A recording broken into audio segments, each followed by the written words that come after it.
Assalamualaikum warahmatullahi wabarakatuh.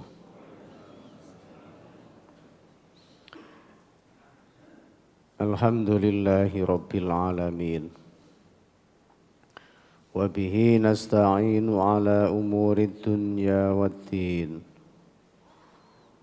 Wassalatu wassalamu ala ashrafil anbiya'i wal mursalin. Sayyidina Muhammadin wa ala alihi wa sahbihi ajma'in. Wala hawla wala quwwata illa billahil aliyyil azim. Amma ba'd. Qala rabbi shrah li sadri wa yassir li amri wahlul 'uqdatam min lisani yafqahu qawli. Qala al-muallif rahimahullahu ta'ala wa nafa'ana bihi fid dharain amin. Hadratal muhtaramin, para alim, para jamaah, para bapak ibu sedaya rahimakumullah. Alhamdulillahi rabbil alamin. Kita patut bersyukur kepada Allah. Kita selalu dinaungi dengan nikmat-nikmatnya. Sampai pagi hari ini kita masih diberikan kekuatan dan kesehatan. Kita bisa hadir di masjid untuk mengikuti sholat subuh berjamaah dan diteruskan dengan pengajian. Hadirin rahimakumullah, sungguh kita beruntung, kita dimanjakan oleh Allah sebab semua kegiatan yang kita lakukan ini bernilai pahala yang sedemikian besar. Sampai sholat subuh kita jamaah itu sama dengan sholat malam semalam suntuk.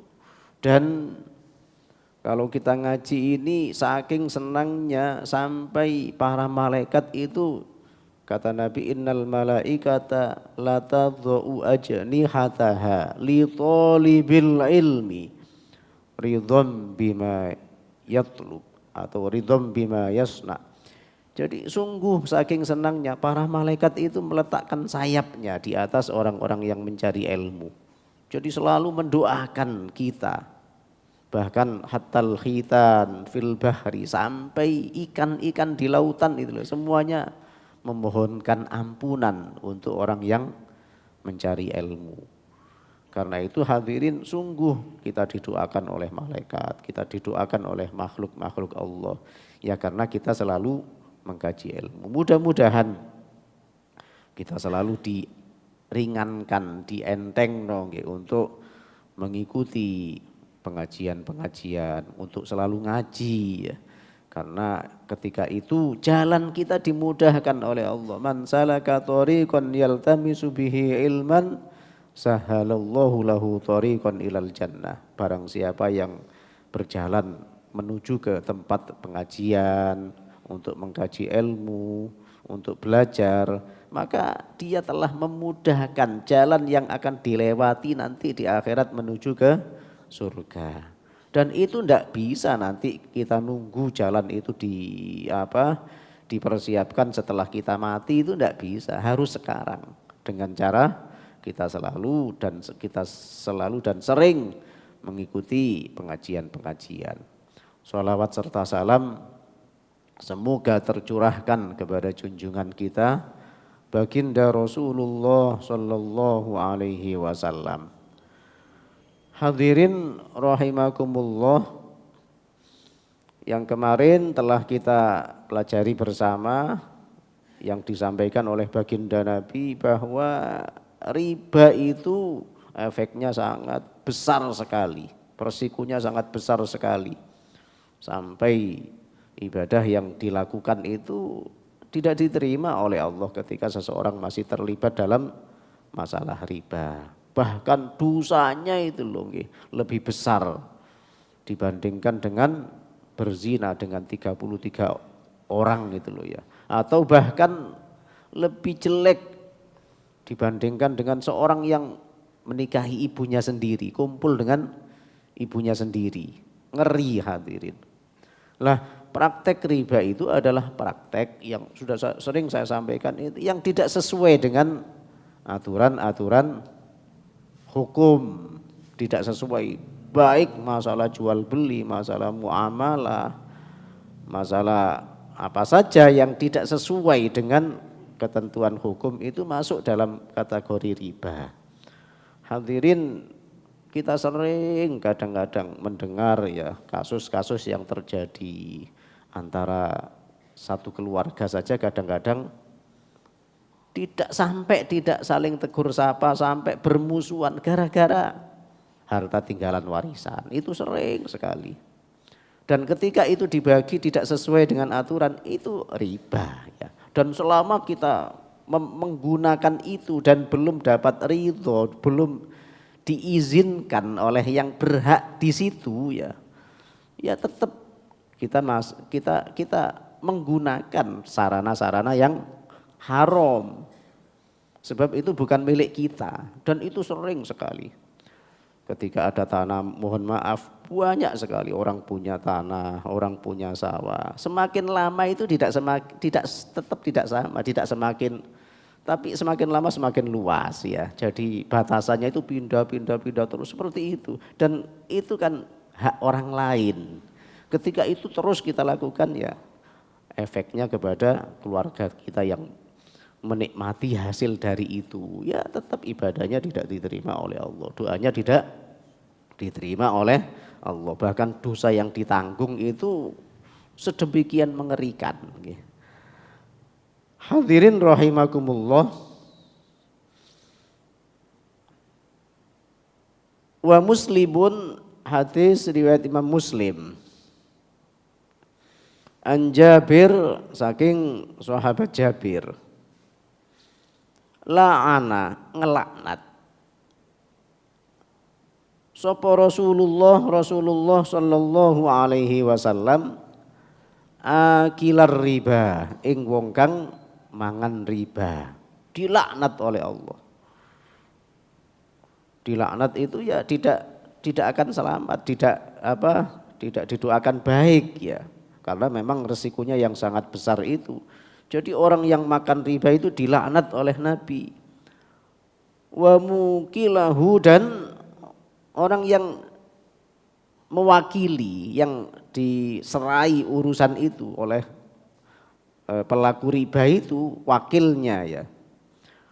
Wa katibahu, dan katibnya, sekretarisnya, bagian nulis, yang bagian administrasi. Jadi semua yang terlibat di dalam riba itu, pemiliknya, orang yang dipasrai untuk mengurusi urusan itu, pencatatnya, wasyahidaihi, dan termasuk saksi-saksinya yang menyaksikan acara kegiatan itu ya, yang menjadi saksi.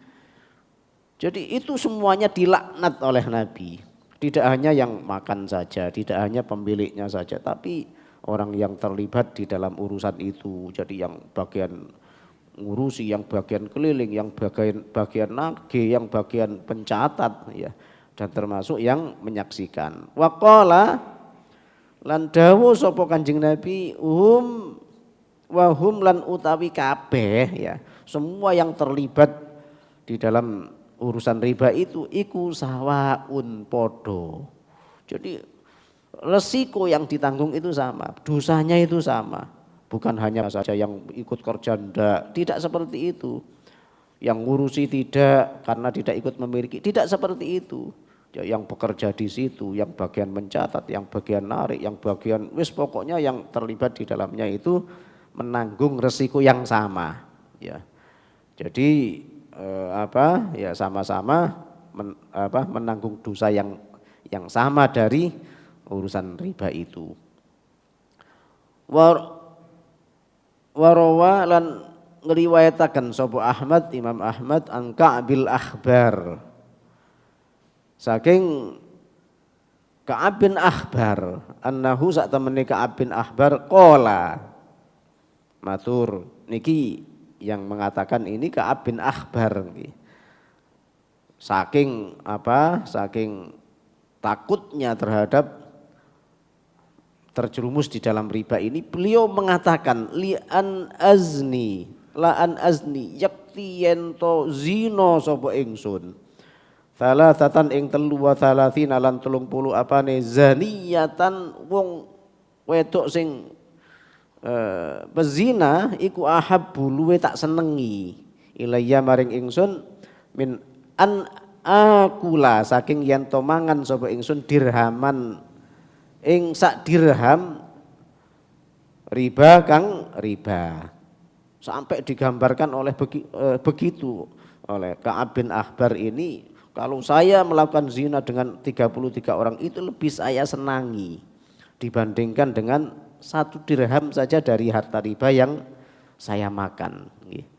Karena kalau zina itu bisa seseorang tobat dan setelah itu tobat, kemudian ibadahnya diterima oleh Allah.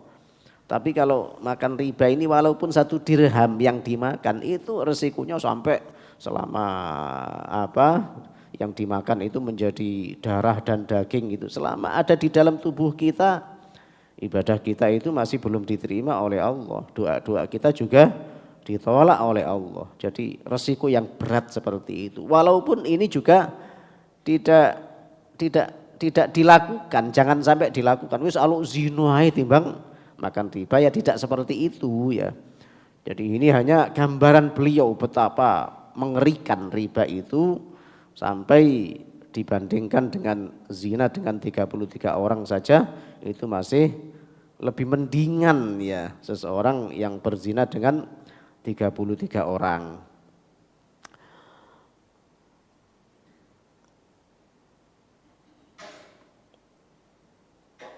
Wa qala lan ngendika sapa Ibnu Abbas, sahabat Ibnu Abbas. Innahu sak temene kelakuan.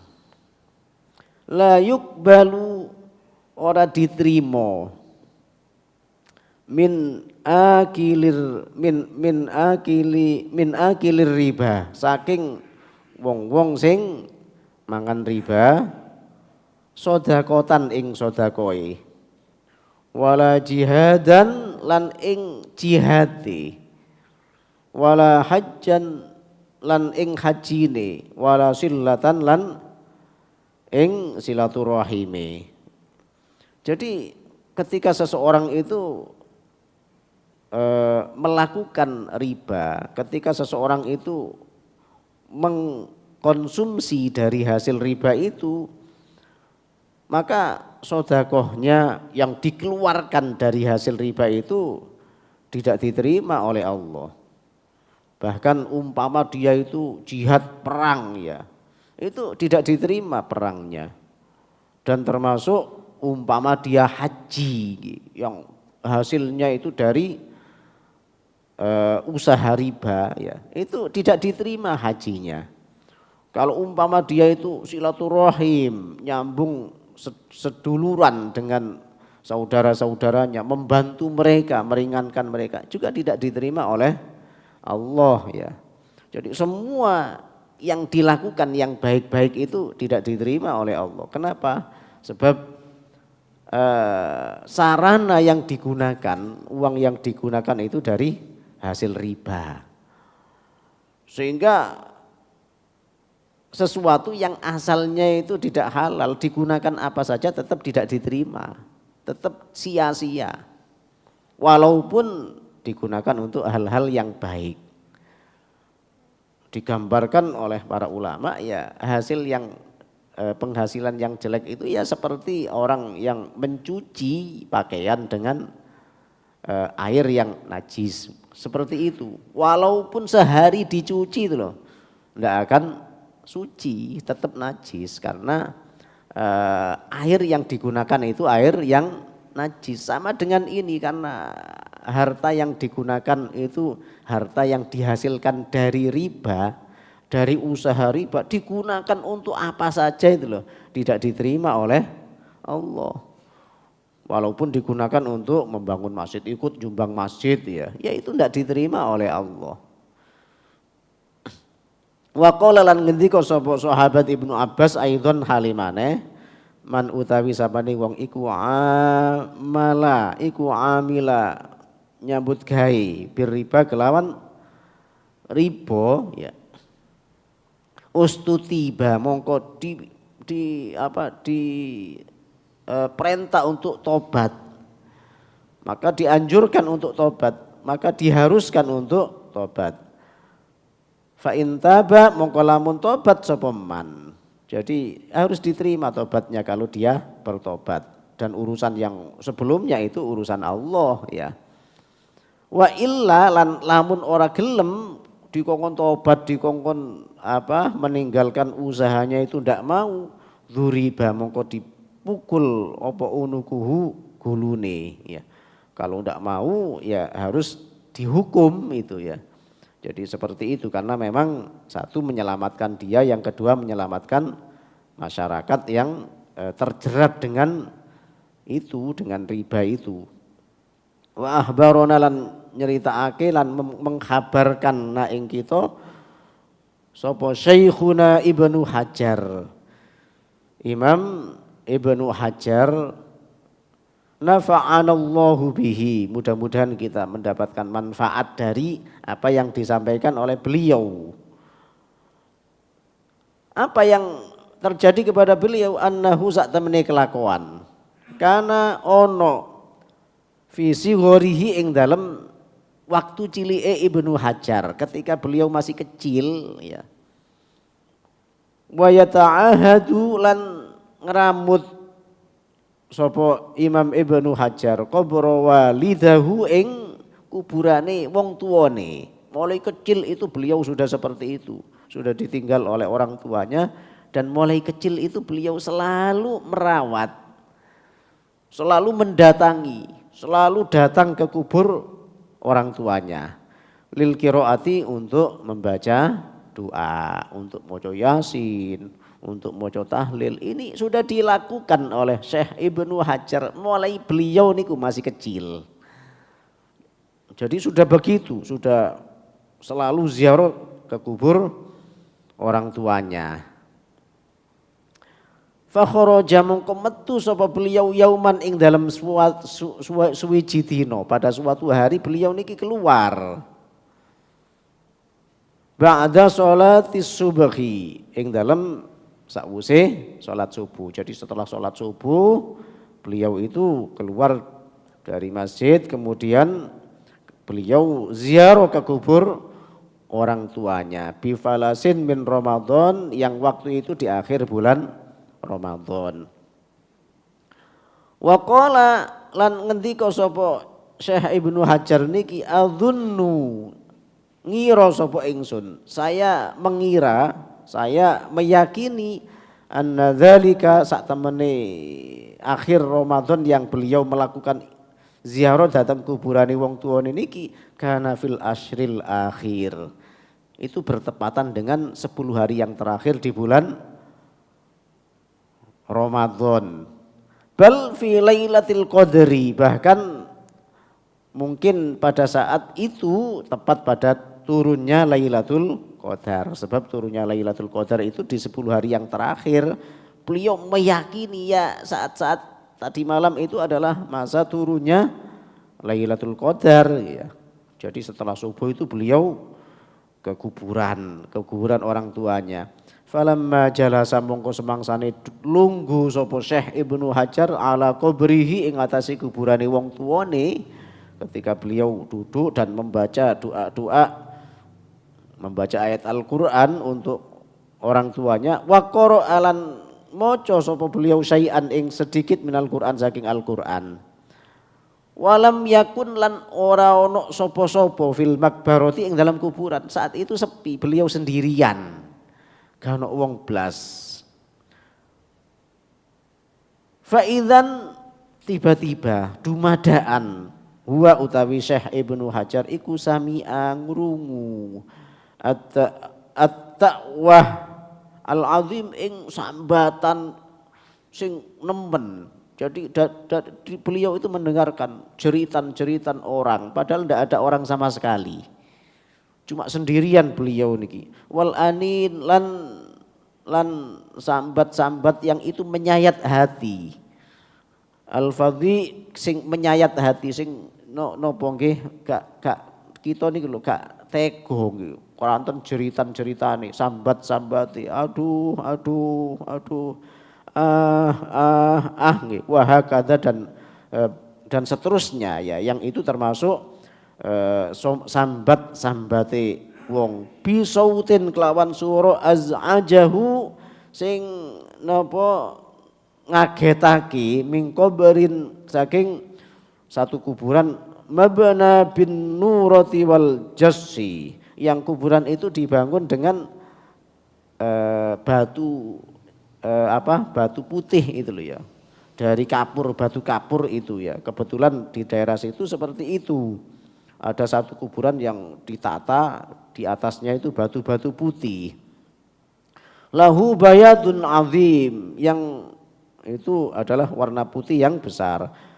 Faqatu al-qira'a, maka beliau berhenti baca Al-Qur'an itu dihentikan. Wastama'a, dan ngurungokno sapa beliau sauta dzalikal adzab, ing swara orang-orang yang disiksa itu.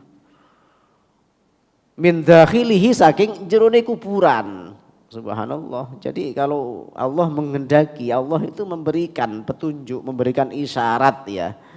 Jadi beliau itu dengar orang yang sambat-sambat, yang menjerit-jerit dari dalam kubur itu. Dan ada orang-orang yang memang diberikan kelebihan oleh Allah, bisa mendengarkan apa yang terjadi di alam kubur, yang itu tidak bisa didengarkan oleh umumnya orang, tapi orang-orang tertentu itu bisa, bahkan komunikasi, bercakap-cakap dengan orang mati itu bisa. Ada sebagian orang yang seperti itu. Wa dzalikar rajulul mu'adzabu, dan utawi mengkono-mengkono wong sing disiksa niki ya ta'awwahu ta'awuhan azima, nggih. Sambat dengan sambat-sambat sing besar, bihaitsu yuqalliku sima'uhu al-qalbu, yang ketika mendengarkan sambat-sambatnya, jerit-jeritannya itu, hati menjadi pilu, hati menjadi sedih nggih. Wa yafza'uhu fastama ilaihi zamanan, beliau tidak mendengarkan itu sebentar, enggak, tapi mendengarkan itu lama itu loh ya, sampai beberapa saat itu dengar terus ya suara dari dalam kubur itu. Hadirin, ini bukan hadis, panjenengan percaya monggo, tidak percaya juga ndak dosa. Wong niki yang diceritakan oleh Syekh Imam Ibnu Hajar, tapi beliau Syekh Imam Ibnu Hajar itu sebagai tokoh ulama besar yang ndak mungkin beliau sampai cerita ngarang nih ya, kemudian hoak gitu ya, cerita-cerita palsu ya, gak ngono diwarang ngono, ndak mungkin. Wong beliau itu seorang ulama besar. Kita yakin bahwa yang diceritakan ini betul-betul terjadi. Falamma waqa'al asfar, mongko ketika sudah siang, wis padang wisan wong mulai habis subuh ya, wa khafa hissuhu anhu, dan suaranya sudah agak hilang, wis agak samar nggih. Faqarabahu insanun, maka datang seseorang. Faqala lahu syekh. Kemudian syekh, orang yang datang ini berkata kepada Syekh Imam Ibnu Hajar yang masih kecil itu, hadza qabru man, iki kuburane sapa iki? Kuburane sapa iki? Faqala, moko jawab, hadza qabru fulanin, iki kuburane wong adrakahu syekh wa huwa shaghirun, yang dulu ketika saya kenal orang itu dia masih kecil. Yang cerita itu orang tua itu ya. Syekh Ibnu Hajar itu tanya, iki ngapunten Mbah niki kuburane sinten? Oh iki anu nak, kuburane wong sing pada saat saya kenal dia itu masih kecil ya. Wa kana ar-rajulul mu'adzabu ala ghayatin min mulazamatil masjid. Lah wong sing waktu itu saya lihat itu masih kecil, masih muda sekali. Kebiasaan orang ini ya, orang yang dikubur ini itu notok oleh istiqomah nak masjid. Masya Allah si uripe ku wis ahli nak masjid. Nak masjid tuh aktif sekali di masjid. Sholatin niki jamaah terus. Wis pokoknya senengane nak masjid. Was sholati lan sholat fi auqatiha ing dalam waktu nih. Sholatnya niki mesti awal waktu. Ahli nak masjid, ahli jamaah. Wis pokoknya wong sing soleh niki.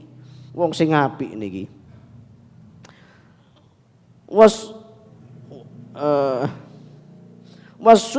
Wasum tu alal kalam, dan orang ini gak akeh omongi.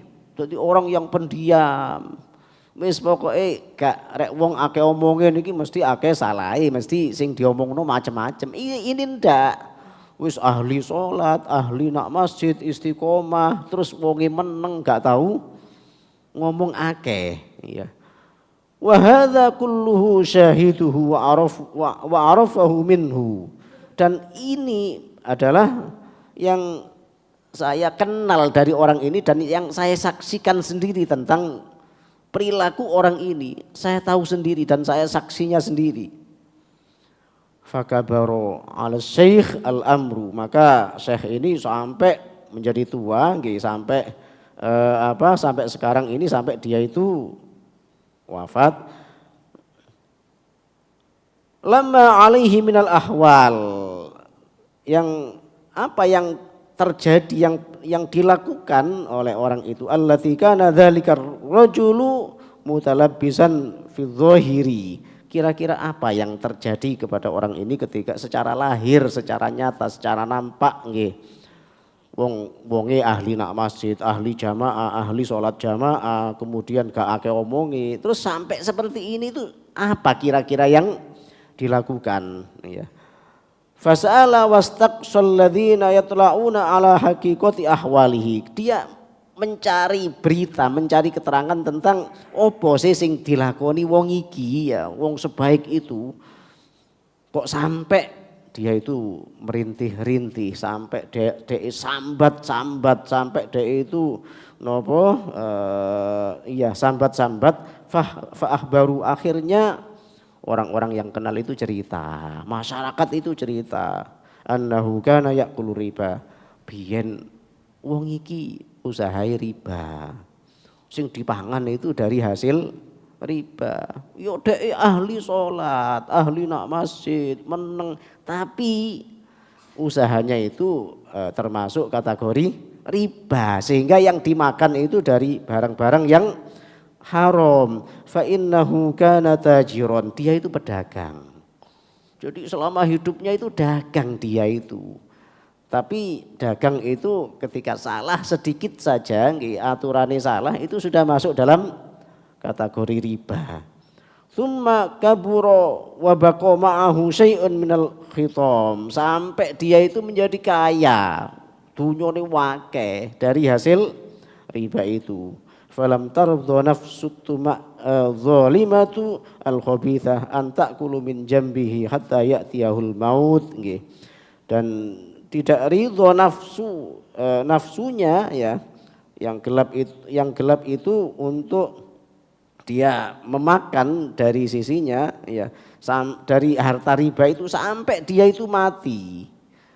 Bal sawwalalahu syaiton al-mu'amalatu birriba hatta la yanqusu malahu, sampai dia itu digoda oleh setan, dirayu terus dalam pekerjaannya itu, ini tidak apa-apa dan lain sebagainya, ya, sampai hartanya itu tidak berkurang sama sekali, ya, artinya berkembang terus, ya. Dan hadirin, jadi ini adalah yang cerita yang diceritakan oleh Syekh Imam Ibnul Hajar, beliau menceritakan yang seperti itu tentang orang yang ahli ibadah, orang yang baik, tapi di alam kubur itu masih disiksa oleh Allah karena memang ibadah yang dilakukan itu tidak diterima karena apa yang dimakan itu dari riba, dari hal-hal yang haram. Hadirin, inilah cerita yang mudah-mudahan menjadi nasihat juga untuk kita sehingga kita selalu berhati-hati di dalam mencari maisha, mencari pekerjaan. Apa yang dihasilkan dari pekerjaan kita harus betul-betul dari hasil yang halal. Hadirin, ini yang kita bahas di pagi hari ini. Mudah-mudahan bermanfaat bagi kita semuanya, dan kita teruskan untuk yang akan datang ini tentang berkaitan dengan hukum riba yang disampaikan oleh para ulama. Hadirin, seperti biasa ya, mungkin walaupun sebentar barangkali ada yang ditanyakan, monggo.